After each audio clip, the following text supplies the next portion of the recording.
Salut et bienvenue dans cette nouvelle vidéo où nous allons parler d'une astuce pour nous débarrasser des autres modules qui se baladent un peu partout sur notre ordinateur.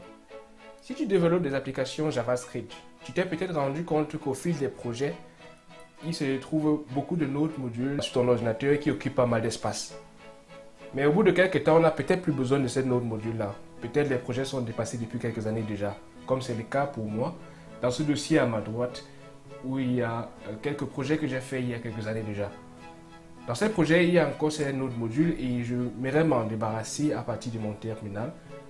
Pour ça, je vais utiliser npx, npkill. Et ce que va faire le package npkill, c'est qu'il va parcourir mon ordinateur, rechercher tous les dossiers autres modules qui s'y trouvent et calculer l'espace que chacun de ces dossiers-là occupe. Cela me permettra après la recherche de pouvoir regarder quel est le autre module dont je n'ai plus besoin, dans quel projet est-ce que cela se trouve et pouvoir le supprimer à partir d'une seule interface et pas besoin de parcourir chaque dossier différent pour pouvoir examiner où se trouvent les autres modules afin de les supprimer. Donc on se rend compte qu'au fil du calcul cela prend déjà pas mal d'espace, 3 Go et plus, et pour certains ordinateurs ça peut être plus.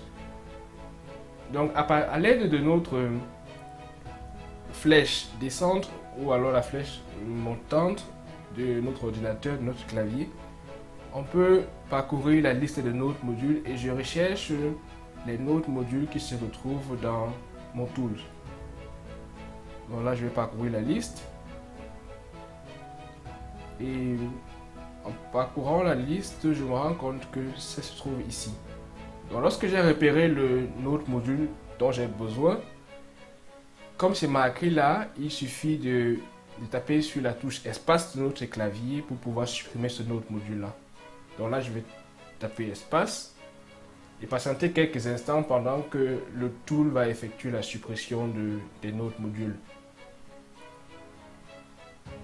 Cela peut prendre un certain moment en fonction du nombre de paquets qui se trouvent dans ce dossier là. Et lorsque c'est fait, on va se rendre compte que le dossier autre module a disparu ici et cela est marqué aussi en tant que delete. Avec cette méthode, on a la possibilité de supprimer n'importe quel autre module, peu importe où il se trouve sur notre ordinateur, et de libérer un peu d'espace pour d'autres projets ou alors pour d'autres choses personnelles. C'était l'astuce de cette semaine. Merci de l'avoir suivi et à très bientôt pour une nouvelle vidéo.